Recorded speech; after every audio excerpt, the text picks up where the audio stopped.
एक शहर में दो मित्र थे।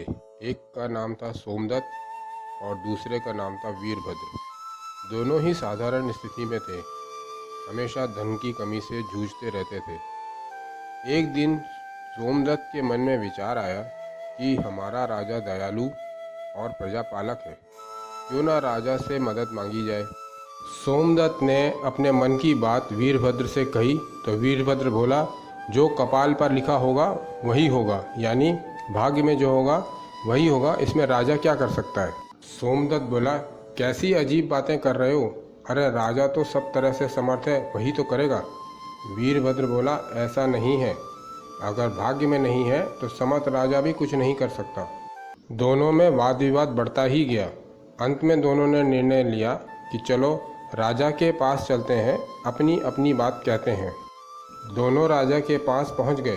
राजा ने दोनों से आने का प्रयोजन पूछा तो सोमदत्त बोला, महाराज मेरा कहना है राजा समर्थ है, वही सब कुछ कर सकता है, राजा ही हमारी मदद कर सकते हैं। फिर राजा ने वीरभद्र से पूछा, तुम क्या कहना चाहते हो। वीरभद्र बोला, महाराज मेरा कहना है कि अगर भाग्य में नहीं लिखा है तो राजा भी कुछ नहीं कर सकता। राजा जहाँ सोमदत्त की बात सुनकर प्रसन्न हुआ, वहीं वीरभद्र की बात से उसे क्रोध भी आया। उसने उन दोनों से कहा, कल सुबह दरबार में आना। दोनों दूसरे दिन राजा के दरबार में पहुँचे।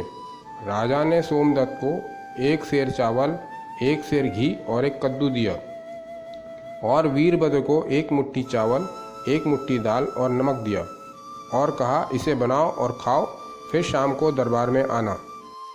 दोनों एक स्थान पर पहुँचे और दिए गए सामान को पकाने की तैयारी करने लगे। सोमदत्त सोचने लगा, राजा ने वीरभद्र को चावल के साथ में दाल भी दी है और मुझे दिया है कद्दू, अब छीलो काटो और फिर बनाओ, कौन इतना झंझट करे, वैसे भी कद्दू खाने से मेरे शरीर में दर्द होने लगता है। उसने वीरभद्र से कहा, मित्र कद्दू खाने से मेरे शरीर में दर्द होने लगता है, कृपा करके तुम अपनी दाल मुझे दे दो और तुम यह कद्दू ले लो। वीरभद्र मान गया, बोला ठीक है मित्र। सोमदत्त ने दाल चावल पकाए और खाकर सो गया।